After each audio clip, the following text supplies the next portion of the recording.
started like any other morning in the Mercer household. Daniel Mercer, 41, stood on the back deck, feeling the crisp air brush against his face as he took in the tranquility of the wetlands, stretching endlessly behind his backyard. Every detail was familiar. The soft ripples of the water, the chorus of birds, the gentle sway of reeds. Behind him, Emily Mercer, 39, moved carefully among the potted plants on the porch, her long chestnut hair catching the early sunlight, a soft reminder of the life they had built together in this peaceful suburban oasis. The calm was almost tangible, the kind that settled deep in your chest, the quiet rhythm of a community where everyone knew their place, or so they thought. And then came the sound, a low, distant rumble that seemed alien to the gentle morning. Daniel squinted, adjusting his gaze over the wetlands, trying to locate the source, but nothing prepared him for what appeared next. Massive bulldozers, mechanical beasts of steel and noise, emerged, carving paths directly through the heart of the wetlands. The harmony of nature was shattered in seconds.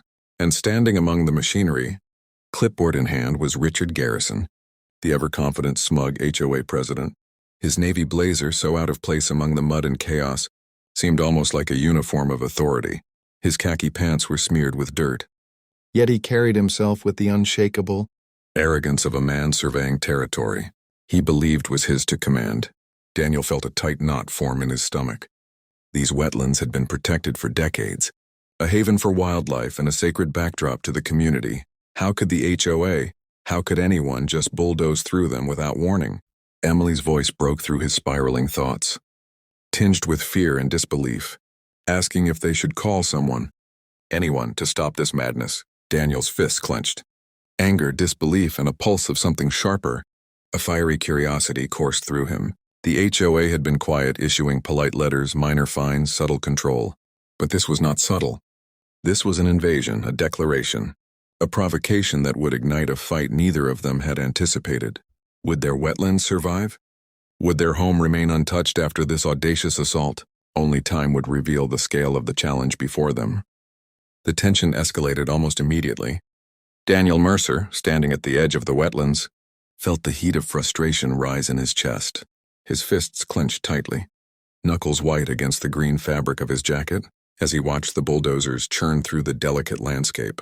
Each machine tore through grass plants and soil that had flourished for decades, leaving behind nothing but mud, debris, and a sense of violation. He could hardly believe what he was seeing. The wetlands, his sanctuary, the silent heart of their backyard, the refuge for countless creatures, were being decimated before his eyes, and there was no pause, no hesitation from those responsible. And there, amidst the chaos, stood Richard Garrison, clipboard in hand, his navy blazer smeared with mud, pointing dismissively at Daniel with a smug confidence that made Daniel's blood boil. The arrogance in Richard's posture, the cold certitude of his expression, communicated a chilling message. This destruction was sanctioned, deliberate and untouchable. Emily Mercer, standing just behind Daniel, her long chestnut hair dampened by the rising humidity, watched with mounting anxiety. She mirrored Daniel's fear but lacked his fiery determination, her eyes darting between the machines and Richard, silently pleading for a miracle that would halt the devastation. Daniel's heart raced as he tried to comprehend the situation. The HOA's actions were not just aggressive, they were personal, a deliberate encroachment on the sanctuary they had nurtured. He had anticipated minor infractions, maybe petty fines or casual complaints, but this was outright sabotage of the environment they held dear. Every roar of a bulldozer, every pound of steel against earth, was a hammer striking against the foundation of their peace. His thoughts swirled with disbelief and righteous anger. How could the HOA so brazenly ignore decades of preservation? How could Richard Garrison, the very symbol of control and civility, act with such impunity? Emily reached out to touch his arm, a small gesture of support and fear intertwined, and Daniel felt a mix of resolve and desperation surge within him. He needed to act, to document, to find leverage, anything to ensure that their home, their wetlands, would survive this onslaught. He raised his phone and began recording, each frame capturing not only the destruction but the unmistakable smugness of Richard Garrison, who seemed oblivious, or perhaps indifferent, to the moral and ecological consequences of his actions. And as the first droplets of sweat and rain mixed on his forehead, Daniel realized that this was only the beginning. A larger storm, both literal and metaphorical, was on the horizon, and there was no turning back.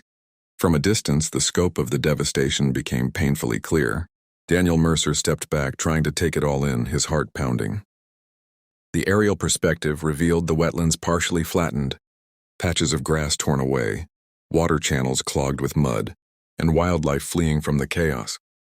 Richard Garrison stood among the destruction, clipboard in hand, surveying the site with a smug, almost theatrical confidence, while Linda Park, a hesitant board member, lingered behind him, her expression a mixture of concern and unease. The storm clouds gathering overhead mirrored the tension in Daniel's chest. The sky was darkening, casting long shadows over the flattened wetlands, as if nature itself disapproved of the human recklessness unfolding below. Daniel felt a pulse of both fear and determination. This was no longer just a personal loss. It was a battle between the preservation of nature and the unyielding will of the HOA. Emily by his side clutched his arm, her anxious eyes reflecting the same concern that surged through him. The machines, relentless in their destruction, seemed to mock the serenity that had once defined their mornings. Each twist of the bulldozer's blade, each ripple of mud, was a sign that compromise was impossible. Richard Garrison was committed, whether they liked it or not, to pushing the wetlands aside in pursuit of authority. Daniel knew that they needed more than outrage. They needed proof, documentation, and strategy. The aerial devastation confirmed it. This was bigger than any letter or minor infraction.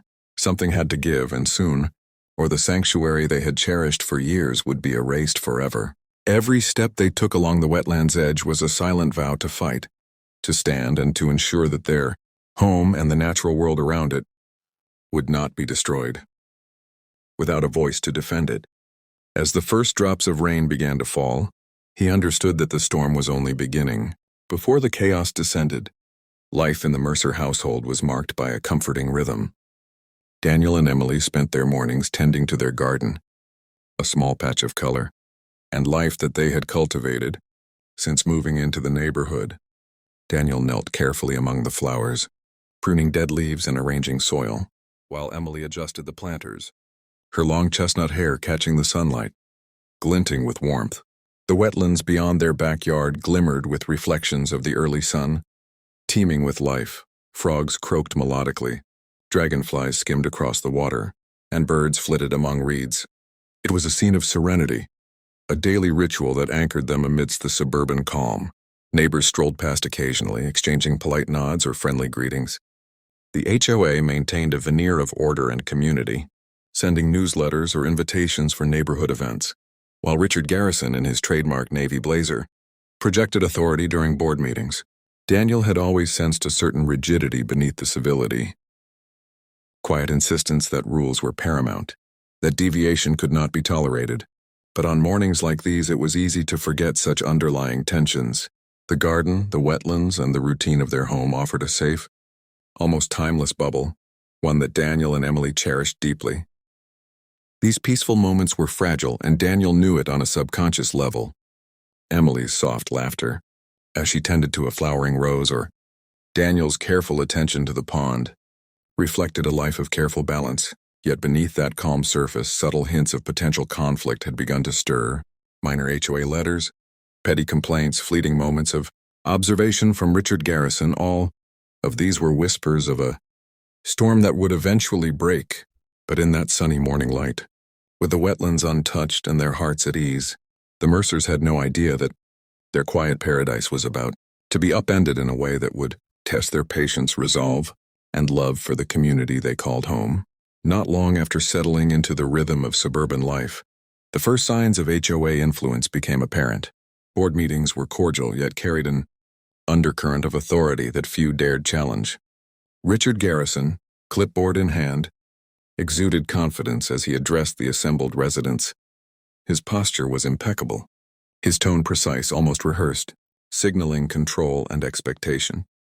He spoke of community standards, rules, and responsibilities, projecting an image of order and fairness. Yet Daniel noticed subtleties others might have missed: the slight narrowing of Richard's eyes when a question was raised, the sharp nods toward those who opposed a suggestion, the unwavering gaze that silently communicated, "This is my domain." Daniel stood slightly apart from the crowd, his stance skeptical, wary. He had always been observant, noticing how authority could cloak itself in civility, and Richard's every movement reinforced that awareness. Beside him, Emily shifted nervously, her eyes scanning the room, sensing the tension even before it surfaced in words. Linda Park, a more reserved member, lingered at the edge, her unease evident as she watched Richard exert his influence. Daniel felt the first stirrings of unease, realizing that the veneer of friendliness was only that, a mask. Beneath it lay a rigid hierarchy, a system poised to assert control with precision and, when necessary, intimidation. The meeting concluded with polite applause, and residents dispersed, chatting quietly, but Daniel's mind lingered on Richard's mannerisms. The subtle warning embedded in his leadership style. It was clear that minor conflicts, unnoticed by the casual observer, could escalate swiftly under such authority. This realization, small at first, planted a seed in Daniel's thoughts, a seed of vigilance that would grow as the wetlands and the peace of their community came under threat. What began as a seemingly routine HOA meeting was, in hindsight, a subtle demonstration of power, one that foreshadowed the dramatic confrontation to come, threatening the very sanctuary the Mercers cherished. It was a seemingly ordinary day when the first tangible sign of conflict arrived, a letter from the HOA. Daniel Mercer held it in his hands, feeling the crisp paper between his fingers as he slowly unfolded it. The familiar suburban quiet offered no comfort this time. Instead, the letter seemed heavier, carrying the weight of bureaucracy and authority in inked words. Each sentence was meticulously crafted, citing minor infractions, rules and obligations that, at first glance, appeared trivial. But Daniel, ever observant, noticed the underlying tone, a subtle assertion of control, a reminder that the HOA was watching, evaluating, and ready to impose penalties. Emily Mercer, standing just behind him, watched his expression closely. Her long chestnut hair framed a worried face, eyes darting from Daniel to the letter, absorbing every detail. She felt the weight of the message as acutely as he did, understanding the unspoken meaning. The HOA was not merely enforcing rules, it was sending a message of authority, testing their reaction, and establishing its power over even the smallest aspects of their lives. Daniel's brow furrowed, the frustration evident in the tight line of his lips and the intensity of his gaze. Each word in the letter seemed calculated to provoke concern, a subtle psychological maneuver designed to unsettle homeowners and remind them that deviation would not be tolerated. He reread the paragraphs, noting each specific complaint: a hedge slightly overgrown, a small decoration placed on the lawn, a procedural technicality in submitting community forms. None of these issues had previously warranted attention, and yet here they were, formalized into threats of fines. Daniel felt a surge of determination, an instinctive resolve that the Mercers would not be bullied into submission. Emily reached out, placing a hand on his arm, silently reinforcing his sense of purpose. The serene streets and manicured lawns of their neighborhood seemed suddenly menacing, as if the quiet conformity hid a complex web of control, ready to ensnare those who dared step beyond the imposed boundaries. The first HOA letter, innocuous to an outsider, marked the beginning of a conflict that would escalate far beyond simple rule enforcement, signaling the start of a tense battle for autonomy and respect in a community where authority could easily tip into oppression. As the day wore on, subtle signs of disruption began to surface. Daniel Mercer walked along the familiar edge of the wetlands, his boots crunching lightly against the damp soil.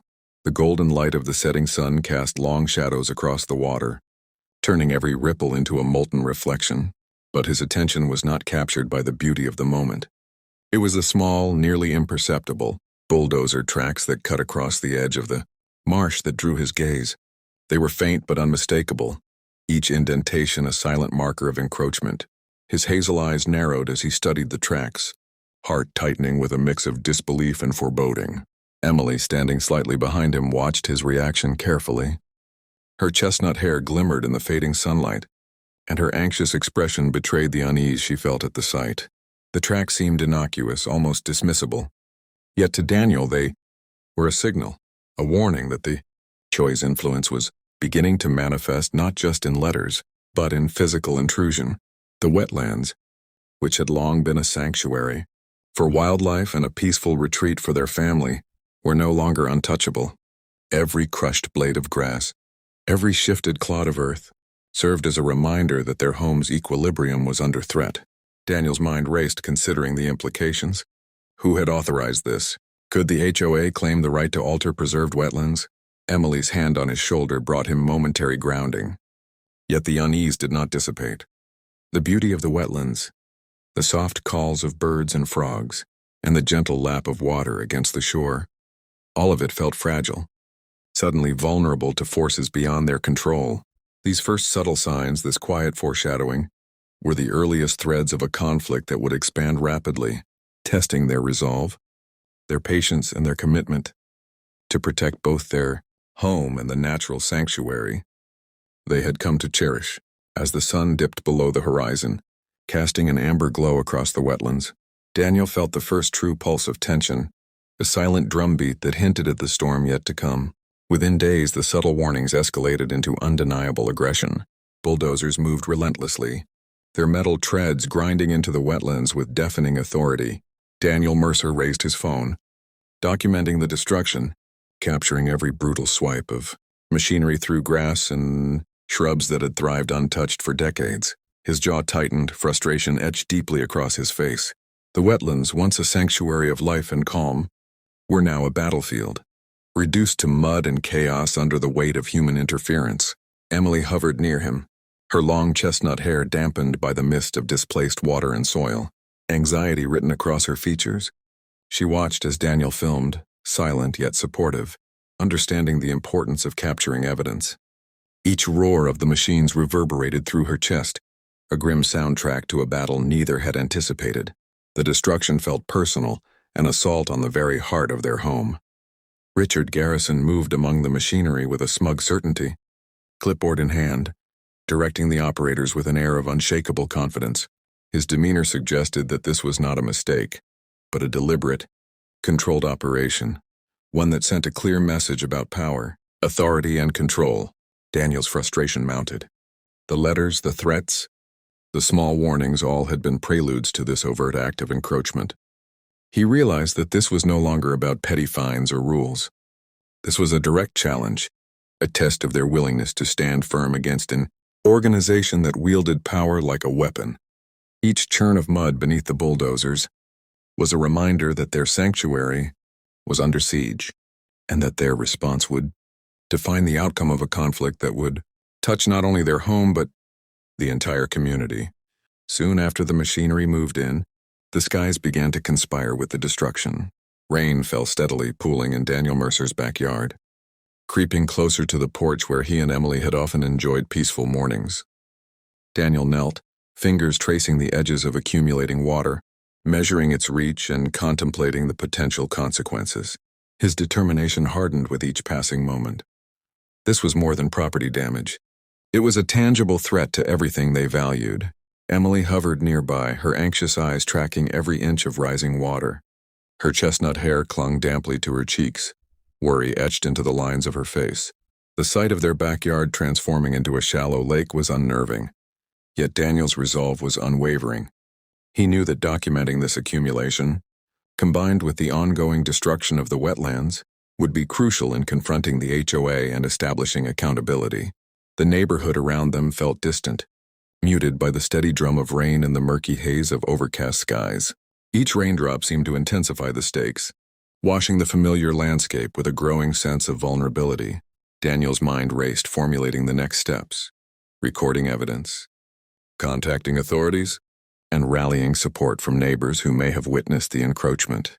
Emily's hand on his shoulder provided comfort and reassurance, a silent acknowledgement that they faced this challenge together. The water rising across the yard was a warning. Nature itself had begun to respond to the unchecked disruption of the wetlands, and Daniel understood that their fight was no longer theoretical. It was immediate, urgent, and unavoidable, demanding courage, strategy, and resilience in the face of overwhelming odds. As the physical invasion of their property intensified, the psychological pressure mounted. Daniel Mercer sat at the dining table, a growing stack of letters and fines before him, each page a testament to the HOA's relentless attention to detail. The accusations were petty, absurd even: trespassing, obstructing machinery, vague violations of environmental guidelines, yet their cumulative effect was oppressive.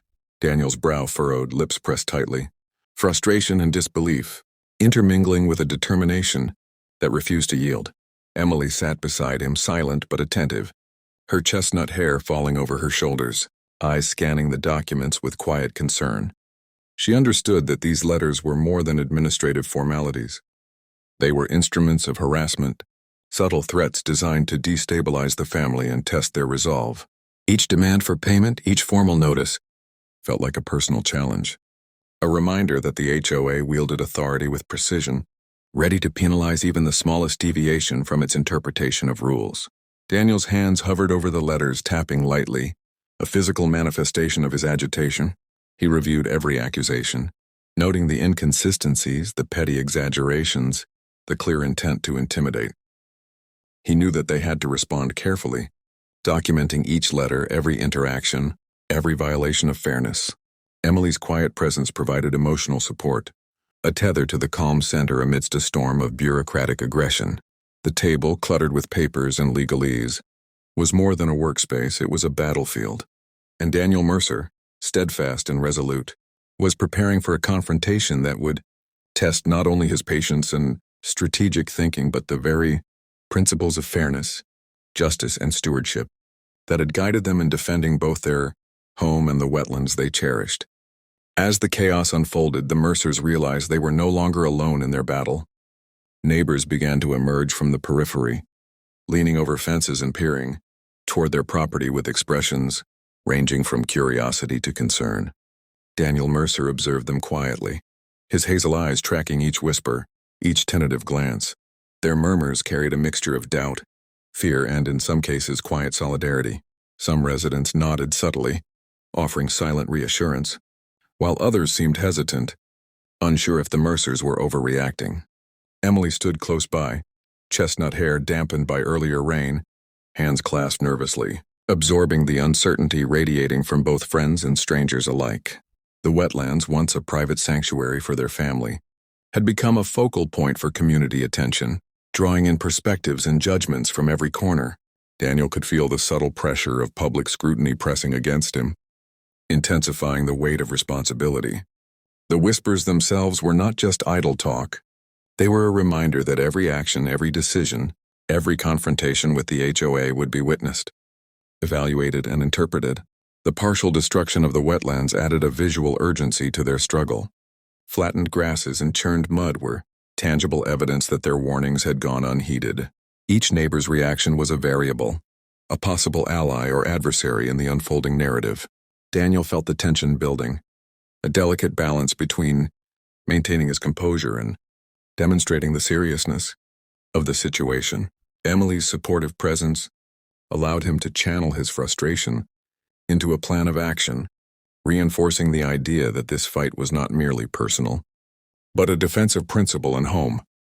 As the residents whispered, Daniel understood that perception mattered as much as reality. The Mercer's ability to communicate their story would influence the community's response, shaping the unfolding conflict with the HOA and defining their path forward. The sky soon mirrored the tension on the ground, releasing steady rain that pooled across the yard and stretched into the neighboring streets. Daniel Mercer's determination intensified as he filmed the rising water, capturing the scope of the emerging crisis with every careful movement of his phone. The rain transformed familiar terrain into a shifting landscape of mud and reflection, amplifying the feeling of unpredictability and vulnerability. Emily, standing nearby, pressed a hand against her forehead to shield her eyes from the driving rain. Her anxious gaze scanned the yard, tracing the flow of water creeping toward their home and the flattened wetlands. The scene was surreal, almost cinematic, as if the storm itself had been summoned to underscore the gravity of the HOA's negligence. Each droplet that hit the ground carried with it a subtle warning. Nature was reacting, and their sanctuary was under direct threat. Daniel's hazel eyes, sharp and unwavering, scanned the flooded yard, measuring every inch of encroachment. The combination of human interference and natural forces created an urgent, almost hostile environment. His frustration and determination blended seamlessly. There was no time for hesitation. Emily's silent support served as both comfort and motivation, reminding him that this was not a solitary battle, but one that demanded both courage and strategic documentation. The neighborhood, too, had begun to take notice. Passers-by slowed, glances of concern and curiosity exchanged as they observed the interplay of water, destruction, and the resilient homeowners confronting the unfolding emergency. The rain, relentless yet delicate in its cinematic texture, became a symbolic force, amplifying the emotional stakes and forcing action. Daniel's focus on filming every detail was not simply for record-keeping, it was an assertion of responsibility and a protective measure to ensure that every act of disruption would be visible and accounted for. Emily's concern reinforced the human dimension of the unfolding crisis. Together, they stood as witnesses and guardians of their home, proving that vigilance, documentation, and resolve were essential weapons in the fight against authority, unchecked by conscience or foresight. Despite the mounting evidence and escalating damage, the HOA's response remained dismissive. Daniel Mercer approached Richard Garrison, his stance firm, voice steady yet tinged with disbelief. He explained the rising waters, the encroachment on the wetlands, the early signs of environmental damage, all backed by photographs and video, evidence carefully recorded over the past days. Yet Richard, clipboard in hand, offered nothing but a patronizing smile and a wave of the hand, brushing aside Daniel's concerns as if they were trivial inconveniences. Emily Mercer watched from behind her husband, anxiety etched into every line of her face. The rain had soaked her jacket, yet she remained steadfast, silently lending strength to Daniel's efforts. Linda Park, standing nearby, observed the interaction with visible unease. Her short black bob glistened with droplets from the steady rain, and her gray cardigan clung damply to her frame. Unlike Richard, she seemed uncertain, hesitant to endorse the dismissive stance, yet unwilling to intervene openly. Daniel's frustration mounted as he realized that appeals to reason were met with indifference. The HOA's authority, wielded with a combination of arrogance and procedural rigor, had become a barrier rather than a support. Every word Richard spoke reinforced the notion that compliance would be demanded, dissent would be ignored, and any attempt to assert accountability would be met with bureaucratic resistance. The muddy construction site around them, the flattened vegetation, the slowly pooling water, all tangible evidence, was treated as inconsequential. In that moment, Daniel understood the true challenge of their struggle. It was not merely environmental or property-based. It was a battle against an institutional mindset that prioritized control over fairness, appearances over accountability. Emily's hand found his arm, offering silent encouragement. The dismissal was not just a rebuff. It was a call to action, a reminder that they would need persistence, evidence, and community support to confront an organization skilled in ignoring dissent while maintaining the veneer of legitimacy. As the storm continued, the threat became immediate. Water surged, rising rapidly toward the Mercer home, lapping at the porch steps and threatening to infiltrate spaces that had been safe for years. Daniel Mercer waded through knee-deep water, his boots submerged, determination radiating from every movement. He measured the rising levels, calculated potential hazards, and documented the scene meticulously, understanding that the combination of natural forces and human negligence could soon lead to irreversible damage. Emily clutched the railing of the porch, her knuckles white, her chestnut hair damp and clinging to her forehead. Anxiety radiated from her posture, yet her eyes never left Daniel, silently conveying trust in a shared determination. The visual tableau was tense, chaotic yet intimate, a couple confronting the physical manifestation of administrative disregard, balancing fear, strategy, and steadfastness.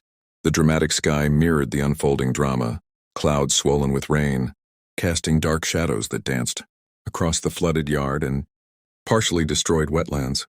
Each splash, each ripple of water heightened the stakes. Daniel's focus was unwavering.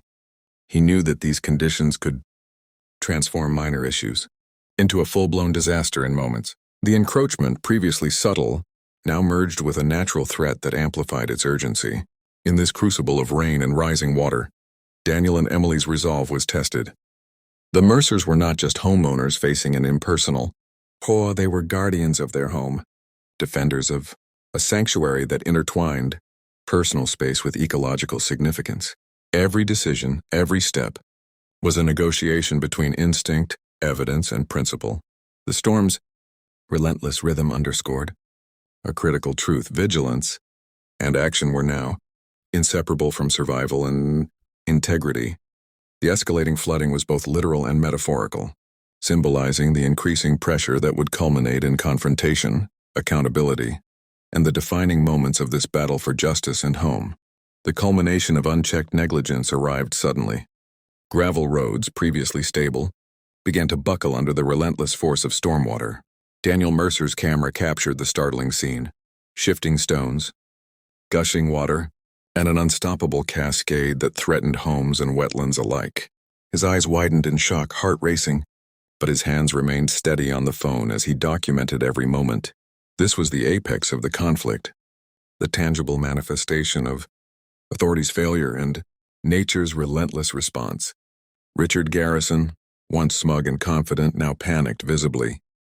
His navy blazer clung damply to his frame, khaki pants stained with mud, clipboard shaking in his grasp as he attempted to redirect the chaos. Fellow board members scrambled in various directions, shouting instructions, pointing at debris and attempting, with visible desperation, to mitigate the damage. The veneer of control evaporated instantly, replaced by fear and chaos. Emily Mercer stood behind Daniel, soaked from the rain, anxiety etched into her every feature. She clutched his arm for support, recognizing the magnitude of the disaster unfolding. The wetlands, flattened and trampled, were now inundated, merging the consequences of human interference with the unstoppable power of the storm. Daniel's focus remained unwavering. Despite the panic surrounding him, he documented, assessed, and calculated, knowing that every frame would serve as evidence of responsibility, negligence, and the urgent need for accountability. The scene was cinematic in its intensity. Mud, water, debris, and emotion intertwined.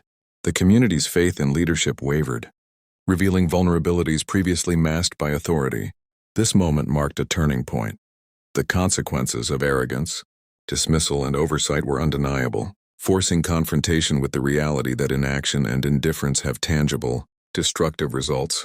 Daniel and Emily, steadfast in the storm, embodied resilience, vigilance, and determination, capturing a critical chapter in a struggle that had escalated from subtle threats to an undeniable crisis demanding justice and repair.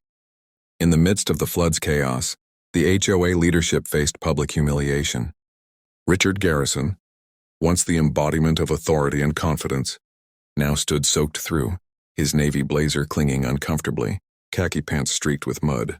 His usual smug composure evaporated under the weight of reality, replaced by visible panic as he attempted, futilely, to redirect torrents of water with gestures that appeared both comical and desperate. Board members, clipboards held tight in their trembling hands, scrambled, shocked by the magnitude of what had transpired. The carefully cultivated image of competence and control had collapsed alongside the gravel road. The Mercers, observing from their porch, were a study in contrast. Daniel's expression resolute, eyes focused, capturing every moment as evidence. Emily's worry tempered by support, her presence a grounding force amidst the storm. The scene was a visual and emotional turning point. The arrogance that had dismissed early warnings and ignored clear evidence now confronted undeniable proof of failure. The community's faith in the HOA's leadership wavered visibly, shifting attention toward those who had been vigilant and proactive, rather than those who had mismanaged and dismissed responsibility. For Daniel, the flood and the public exposure of Richard's ineffectiveness symbolized the apex of their struggle. It validated months of observation, documentation, and persistent communication. Emily's anxious but steadfast presence reinforced the idea that this was a joint effort, a partnership not only in marriage but in civic responsibility. The unfolding humiliation was not about schadenfreude. It was the visual proof that persistence and evidence could challenge authority and bring accountability where verbal appeals had failed.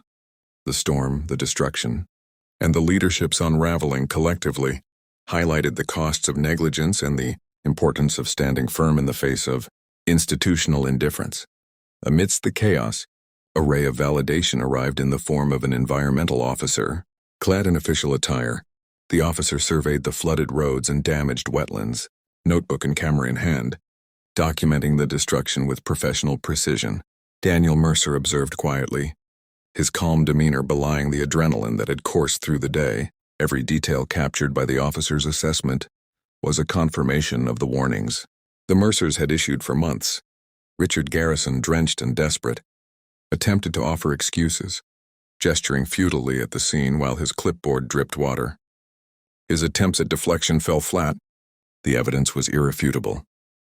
Emily Mercer, standing nearby, watched attentively, hope flickering in her chest as the official scrutiny validated their concerns. The officer's presence shifted the dynamic. The narrative of HOA authority began to pivot toward accountability, with the truth emerging in the cold clarity of observation and documentation. Daniel's meticulous filming and documentation now found a natural complement in the officer's records. Each image, each note taken by the environmental professional, strengthened their position. The wetlands, though partially devastated, were being evaluated with the seriousness they deserved, emphasizing ecological and property implications. Emily's gaze shifted between Daniel and the officer, a mixture of pride and relief, recognizing that months of vigilance and persistence had led to an authoritative acknowledgement of the issue. The moment symbolized the intersection of citizen action and institutional oversight. The Mercers had moved from frustration and helplessness to validation and empowerment. Through calm observation, measured documentation, and steadfast presence, they had ensured that the severity of the situation could no longer be ignored. The officer's arrival signaled the first real step toward remediation and justice, proving that persistent effort combined with evidence could confront negligence and alter the course of authority-driven conflict. Word spread quickly among the neighborhood, drawing residents to the scene. They arrived, umbrellas and raincoats in hand, faces etched with concern, frustration, and growing understanding. Daniel Mercer, standing at the forefront, pointed deliberately toward areas where the wetlands had been damaged, his voice steady and instructive, conveying the scope of the destruction and the consequences of administrative negligence. Emily stood beside him, observing the mix of reactions. Some neighbors expressed relief, seeing their previously ignored concerns validated. Others were angry, recognizing that the HOA's decisions had endangered not just the Mercer property, but the community at large. Murmurs and conversations swirled through the damp streets, a chorus of emotion that amplified both tension and solidarity. The partial destruction of the wetland served as a visceral visual reminder of the consequences of inaction and dismissiveness. Daniel's composure and measured explanation gave the crowd a focal point, allowing them to process the scale of the situation without being overwhelmed by emotion. Emily's quiet support reinforced the couple's role as responsible and informed witnesses, demonstrating the power of calm leadership in times of crisis. This gathering of neighbors marked a pivotal shift. Awareness became collective, concern evolved into action potential, and the narrative of helpless frustration transformed into communal recognition of wrongdoing. The Mercers, having patiently documented, observed, and persisted, now witnessed the impact of their efforts ripple outward. The community, once passive, was now an engaged participant, acknowledging the stakes and the need for accountability. In this moment, individual vigilance converged with collective realization, setting the stage for meaningful change and shared responsibility in the neighborhood. The climax of the ordeal arrived with unmistakable intensity. A county officer, evidence in hand, confronted Richard Garrison directly, detailing violations, environmental damage, and improper management of community property. The once confident HOA president stumbled, stammering under the weight of documented facts and the collective presence of neighbors who had now gathered, observing each exchange with rapt attention. Linda Park, standing slightly behind Richard, exhibited visible discomfort, her short black bob dampened from the storm, gray cardigan clinging to her form. Her unease reflected the silent acknowledgement of errors previously overlooked or ignored.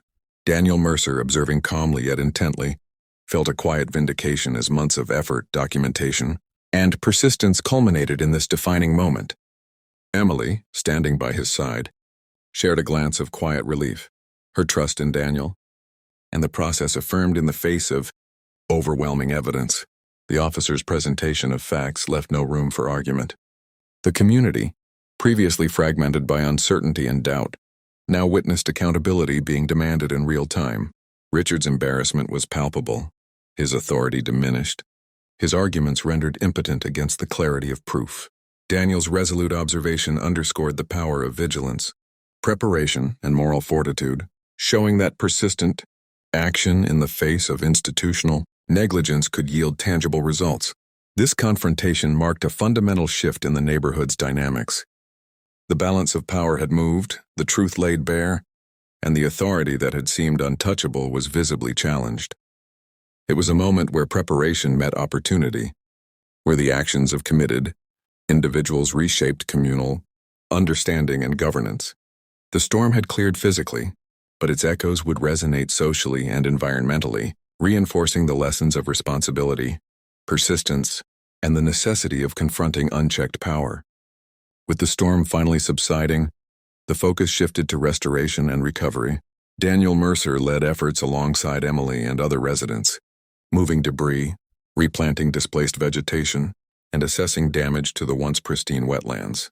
The sunlight began to pierce through lingering clouds, casting warm tones across the neighborhood and illuminating the collective effort taking shape. The scene was one of both tangible labor and emotional release.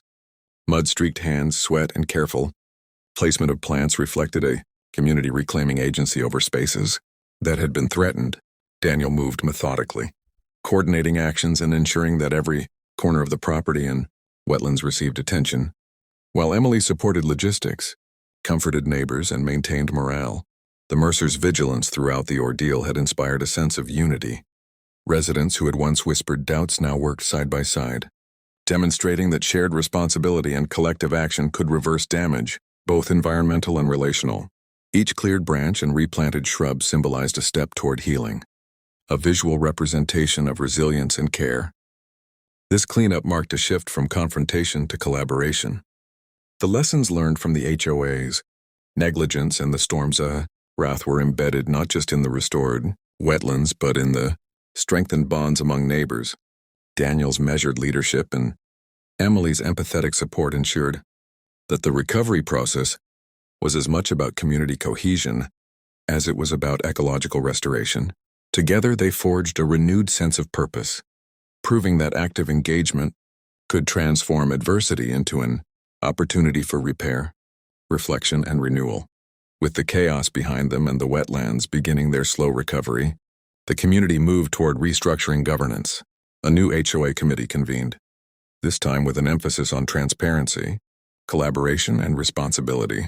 Daniel Mercer attended in an advisory capacity, calm and engaged, his presence a reminder that vigilance and accountability were essential components of effective leadership.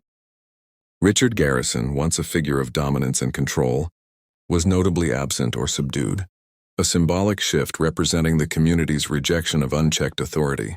The atmosphere in the meeting room was markedly different from the tense, rigid sessions that had defined the HOA under his leadership.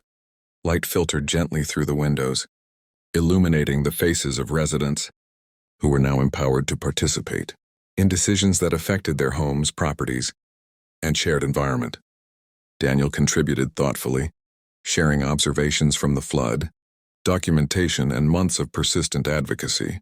Emily observed quietly, proud of the role they had both played in reshaping the community dynamic. The board's discussions emphasized proactive policies, environmental stewardship, and clear communication with residents, signaling a decisive break from the secrecy and rigidity that had once characterized HOA operations. This meeting was more than procedural. It represented the tangible outcome of the Mercers' efforts.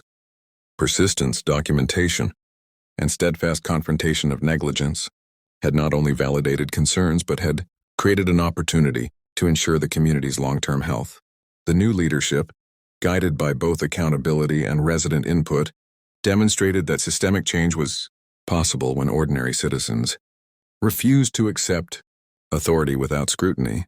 The room radiated cautious optimism, a space where collaboration replaced fear and trust began to reestablish itself.